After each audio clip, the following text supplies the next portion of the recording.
తల్లిని అలాంటి పరిస్థితుల్లో చూసి కుప్పకూలిపోయి ఏడుస్తున్న పవిత్ర జయరాం కూతురు.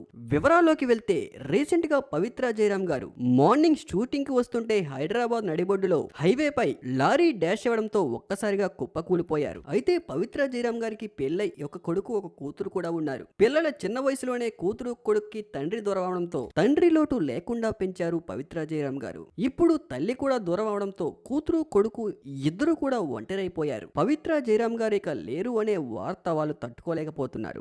ఈ విషయంపై చంద్రకాంత్ గారు కూడా ఎమోషనల్ అయ్యారు. ఇలాంటి పరిస్థితి వస్తుందని కలలో కూడా అనుకోలేదు. ఇలా అర్ధాంతరంగా మాకందరికీ దూరమై వెళ్లిపోతావని నేను ఏ రోజు ఊహించలేదంటూ ఎమోషనల్ అయ్యారు. పవిత్ర జయరాం గారు కన్నడ యాక్టర్ అయినప్పటికీ తెలుగు సీరియల్లో నెగిటివ్ క్యారెక్టర్ లో తనకంటూ చాలా గుర్తింపు ఉంది. ప్రముఖ టీవీ ఛానల్ లో వస్తున్న త్రినేని సీరియల్లో తను నెగిటివ్ షేడ్ లో తనకి బుల్లితెర ఆడియన్స్ లో ఎంతో ఫ్యాన్ బేస్ ఉంది. సోషల్ మీడియాలో దాదాపు 1,30,000కు పైగా ఫాలోవర్స్ కూడా ఉన్నారు. ఇలా అర్ధాంతరంగా ఒక్కసారిగా దూరం అవడంతో అటు సీరియల్ ఆర్టిస్టులు ఇటు కన్నడ ఆర్టిస్టులు కూడా ఎమోషనల్ అవుతున్నారు. పాపం అటు పిల్లలకి ఇటు తండ్రి అటు తల్లి ఇద్దరూ దూరం అవడంతో ఏం చేయాలో తోచని స్థితిలో పడిపోయారు. అలాంటి పరిస్థితుల్లో ఆమెను చూసి గుక్కపెట్టి ఏడుస్తూ కూతురు, తండ్రి అలా దూరమైతే నువ్వు ఇలా దూరమయ్యావా అమ్మా అంటూ గుక్కపెట్టి ఏడుస్తూ ఎమోషనల్ అయ్యారు. అక్కడ ఉన్న వాళ్ళందరూ కూడా ఆమెను ఎంత వాదార్చినా కూడా ఫలితం లేకుండా పోయింది.